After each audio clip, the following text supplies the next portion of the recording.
Yesterday I could barely walk. Today, I don't know what I'm capable of. Assalamualaikum warahmatullahi wabarakatuh. Bertemu lagi dengan saya, Cheng, di channel Film Inuai. Kali ini kita akan mereview sebuah film yang berjudul Morbius. Bagi kalian yang sering membaca komik Spider-Man, pasti tidak asing lagi dengan Morbius ini, karena ia adalah salah satu musuh dari si manusia lancah alias Spider-Man. Film hasil garapan Daniel Espinosa ini menceritakan seorang dokter yang melakukan eksperimen yang gila dan berbahaya, yang justru malah merubahnya menjadi siluman kalong yang sangat ganas dan buas.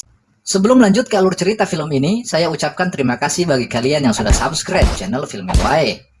Semoga rezeki kalian berlimpah dan bebas dari segala masalah. Tanpa bertele-tele, langsung wae gas dan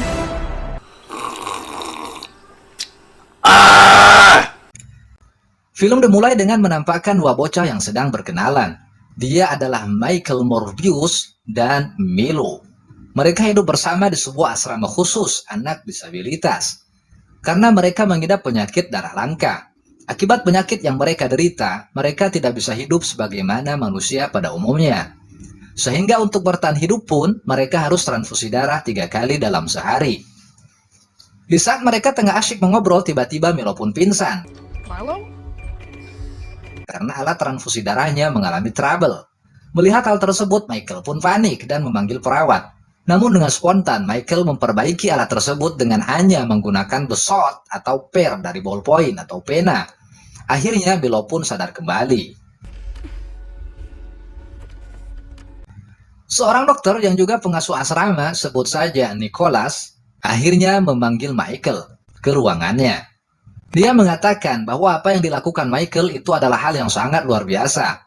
Memperbaiki alat transfusi darah hanya dengan besot ballpoint yang sama harganya dengan odading Mang Oleh. Ilmuwan sekalipun masih mencari solusi untuk memperbaiki trouble seperti itu. Menyadari Michael memiliki kemampuan di atas rata-rata, Nicholas pun mengirim Michael ke sekolah khusus bagi anak-anak yang berbakat di New York, agar Michael bisa mengembangkan skillnya. Alkisah Michael pun sudah dewasa. Berkat skill yang ia asah, ia pun menjadi seorang ahli biologi dan biokimia.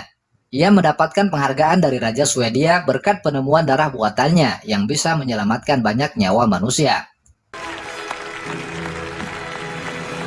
Singkat cerita, dia pun mengembangkan eksperimen untuk menyembuhkan penyakitnya dengan mencampurkan DNA manusia dan kelelawar. Namun, sebelum dia benar-benar mencoba eksperimen tersebut kepada manusia, ia mencobanya terlebih dahulu pada seekor tikus. Sempat dikira gagal, namun ternyata eksperimen tersebut berhasil. Michael pun langsung menemui Milo, sahabat kecilnya yang masih dalam keadaan seperti dulu, rengkon, yang dirawat oleh Dr. Nicholas, dan menceritakan hasil eksperimennya. Lantas Michael pun mengatakan kepada Milo bahwa dia telah menemukan obat untuk penyakit mereka. Selanjutnya Michael pun kemudian berniat untuk mencoba hasil eksperimennya. Karena hasil eksperimen tersebut masih dianggap ilegal, Michael pun akan mencobanya di sebuah kapal di perairan internasional. Michael mengajak TTM-nya yang bernama Martin Brentroth dan beberapa tentara bayaran untuk berjaga-jaga. Dan tiba waktunya untuk bereksperimen. Michael menyuruh Martin yang juga seorang dokter untuk menyuntikkan serum hasil eksperimennya ke tubuh Michael. Dan menyuruh Martin untuk mengikat tangan dan kakinya, karena dikhawatirkan terjadi hal-hal di luar kendalinya. Ya, benar saja. Tak berselang lama, saat Martin sedang ngawangkong dengan salah seorang tentara bayaran, Michael pun sudah menghilang. Ketika Martin mencarinya, namun tiba-tiba Michael sudah berubah menjadi siluman kalong atau kelelawar. Hingga beberapa tentara bayaran pun datang. Martin yang menyuruh mereka untuk tidak menembak Michael malah mendorong Martin sampai ia ngegeledak. Hingga siluman kalong pun ngamuk.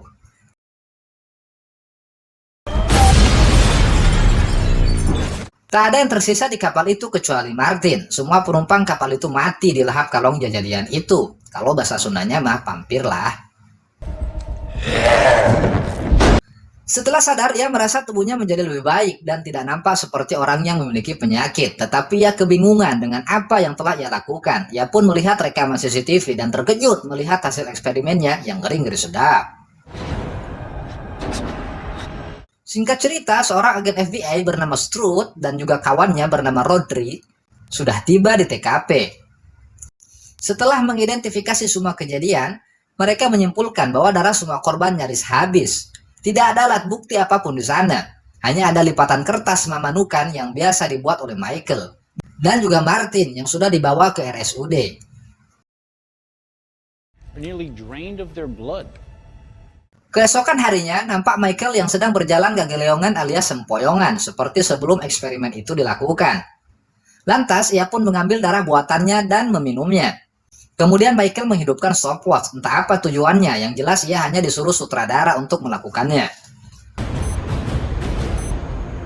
Ternyata setelah eksperimen itu, Michael pun punya hasrat yang kuat untuk meminum darah manusia. Dan setelah dia mengkonsumsi darah buatannya, dia menjadi seperti manusia super yang memiliki kekuatan supranatural yang luar biasa. Hingga ia pun bisa ancolog-ancologan layaknya kalong. Intina mah cager belah. Namun ada hal yang menjadi PR Michael, bagaimana ia mengendalikannya. Karena ternyata perubahan drastis itu hanya bisa stabil selama 6 jam saja. Seiring waktu durasinya pun semakin mengecil. Sehingga darah buatannya tidak akan efektif karena keterbatasan stoknya. Dan setelah 6 jam, penyakitnya pun akan menyerang kembali dan mengembalikannya kepada keadaan semula. Pada akhirnya, ada dua pilihan bagi Michael, minum darah atau mati. Drink the red or die. Milo yang tahu keberhasilan eksperimen Michael tersebut, langsung pergi ke lab menemui Michael dengan niat meminta serum eksperimen itu agar dia bisa menjadi seperti Michael, sehat, bugar, dan kuat. Namun Michael menolak karena ia menganggap eksperimennya gagal. Dan itu adalah sebuah kutukan. Oh, please. I need you to go. Oke, lanjut scene berikutnya di mana nampak agen FBI terus sedang menemui salah seorang pasien BPJS kelas 3. Dia adalah Martin yang masih terbaring di RSUD. Yang mereka datang untuk memintai keterangan Martin karena satu-satunya yang selamat pada insiden itu adalah dia. Namun Martin pun menolak memberi keterangan dan hanya bilang, "Teu nyaho." Kemudian nampak seorang perawat sedang berjalan di lorong RSUD. Ia merasa ada yang mengikutinya dan kemudian lari. Namun tiba-tiba Michael yang saat itu juga sedang ada di RSUD karena menjenguk Martin pun tahu kejadian matinya seorang perawat tadi. Dia segera membawa makanannya yaitu darah dan bergegas pergi. Namun sial bagi Michael, dia malah bertemu dengan Strud dan Rodri. Michael yang hendak ditangkap akhirnya kabur, namun sayang akhirnya ia pun menyerahkan diri. Tibalah di penjara. Muncul Milo yang menjenguk Michael dan berpura-pura menjadi pengacaranya. Milo tidak percaya dengan apa yang dituduhkan kepada Michael. Sehingga Milo pun ingin membebaskan Michael dengan cara apapun. Namun Michael menolak. Karena ia merasa dirinya sangat berbahaya jika ada di luar sana. Dan bisa menambah mata rantai pembunuhan. Milo pun akhirnya pergi dengan memberikan makanan favorit Michael, darah. Namun Michael kebingungan karena Milo meninggalkan tongkat yang sering ia pakai untuk berjalan. Karena setahu Michael, Milo masih rengkon. Michael pun akhirnya sadar bahwa ada yang tidak rebes dengan Milo. Dan ya, benar saja, Milo ternyata sudah menyuntikkan serum eksperimennya dan telah menjadi seperti dirinya. Michael pun marah dan kembali menjadi siluman kalong. Kemudian dia membobol tembok penjara dan mengejar Milo. Michael mengejar Milo dan memarahinya. Dan Milo mengakui bahwa yang membunuh perawat itu adalah dia sendiri. Baku hantam sesama siluman kalong pun tak terelakkan lagi.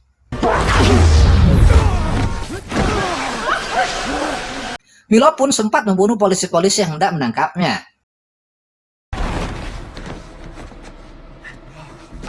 Hingga akhirnya Michael kabur karena dia orang baik dan tidak mau menyakiti CS-nya itu.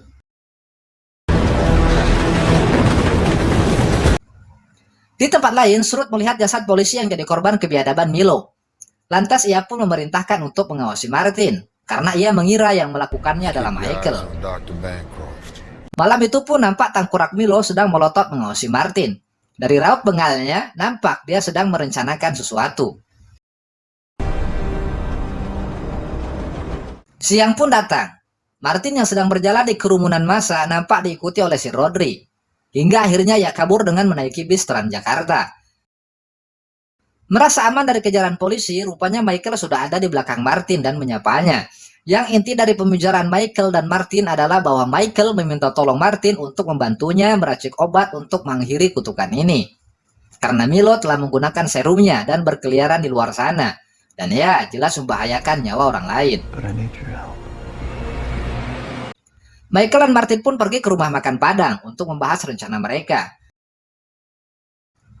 Sedang asik ngedongeng, nampak dua orang pemuda yang sedang membayar makanannya di kasir. Dan menyebutkan mereka buru-buru pergi ke laboratorium. Michael yang mendengar percakapan mereka langsung mengikuti mereka. Karena Michael sedang membutuhkan lab untuk meracik ramuan obat kuatnya. Sebelumnya, ia pun sudah meminta bantuan kepada Martin untuk mengambil sesuatu yang dibutuhkannya di labnya yang lama. Singkat cerita, Michael pun sampai ke sebuah lab. Di sana ia menyuruh orang-orang yang ada di sana untuk segera meninggalkan lab itu. Sayang, pemilik lab yang tak tahu Michael adalah siluman kalong tak menerimanya. Dan malah menyerang Michael. Dengan mudah, Michael pun barikeskeun jari-jari pemilik lab itu. Ya, dan Michael pun mempersilahkan mereka pergi tanpa membunuhnya. Tanpa basa-basi, Michael langsung berakit peralatannya. Di sisi lain, nampak Milo sedang menikmati kesehatannya dengan melakukan goyang rumah.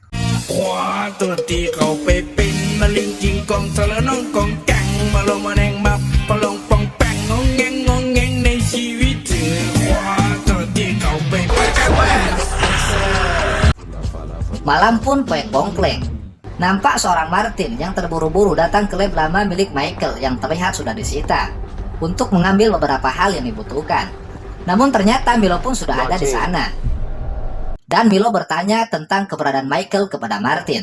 Martin yang khawatir Milo berbuat yang tidak-tidak pun mengambil sebilah pisau dan menjawab bahwa ia tidak nyaho di mana Michael. Milo pun akhirnya ngaleos dan Martin segera mengambil keperluannya dengan cepat. Di tempat lain, Srut sedang menggeledah rumah Martin. Sayang, tak ada yang bisa mereka dapatkan kecuali bukti bahwa Martin adalah seorang ilmuwan sains juga. Selanjutnya, nampak Martin sedang marah kucingnya dan tiba-tiba tangannya bohak atau terluka. Lantas karena Michael sangat sensitif dengan darah manusia, ia pun seperti orang yang lepas kendali. Beruntung dia masih bisa mengendalikannya dan menyuruh Martin untuk membalut lukanya. Michael pun bercerita ketika ia telah selesai menyantap darah manusia, ada sensasi yang sangat luar biasa. Dan hasratnya untuk berburu atau membunuh manusia semakin meningkat. Michael dan Martin nampak sedang bobogohan karena mereka sejatinya saling mencintai.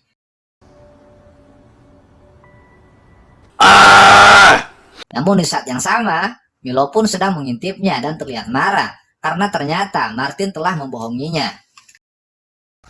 Hingga akhirnya siang pun sumping. Terlihat mayat tergeletak di sana dan agen FBI Stroud pun melihat CCTV. Lantas mereka pun membuka rekamannya. Dan ya, ternyata yang melakukan hal yang tidak beradab itu adalah si Milo, bukan Michael. Di tempat lain terlihat kakek Nicholas yang dia adalah dokter pribadi yang merawat Milo dari kecil sedang menyaksikan berita matinya 3 orang di depan bar. Dan melihat Milo pun muncul di rekaman CCTV, Nicholas pun langsung menyambangi Milo. Dengan memberikan darah buatan, Nicholas mengujuk Milo untuk tidak melakukan kekerasan lagi. Namun tiba-tiba,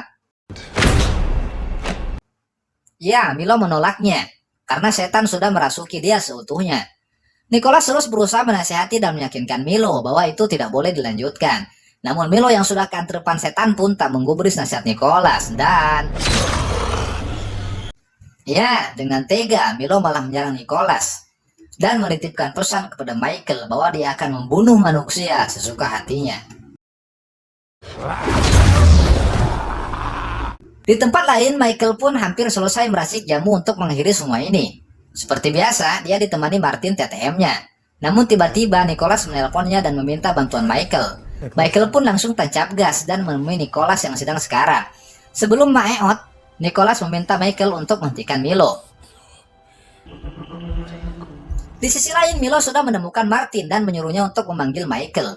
Michael yang mendengarnya pun langsung berubah wujud menjadi siluman kalong, karena kalau tidak, dia akan dihabisi oleh si Milo yang gemblung itu. Sampai di tempat itu, Michael mendapati Martin sudah terluka karena ulah si Milo. Sadar dirinya sekarat, Martin meminta Michael untuk memanfaatkan dirinya dengan meminum darahnya. Michael pun tidak menyia-nyiakan permintaan terakhir Martin. Dan, ya, Michael pun mengenyot darah Martin. Michael yang semakin marah dengan kematian TTM-nya Martin langsung menyerang Milo. Dan baku hantam sesama siluman kalong pun tidak bisa dihindari lagi. Sempat kewalahan dan hampir mati, Michael akhirnya mengeluarkan jurus pamungkasnya yang tidak bisa dilakukan oleh Milo, yaitu memanggil kelelawar. Dan benar saja, jutaan kelelawar datang entah dari mana, yang jelas itu hanyalah editan.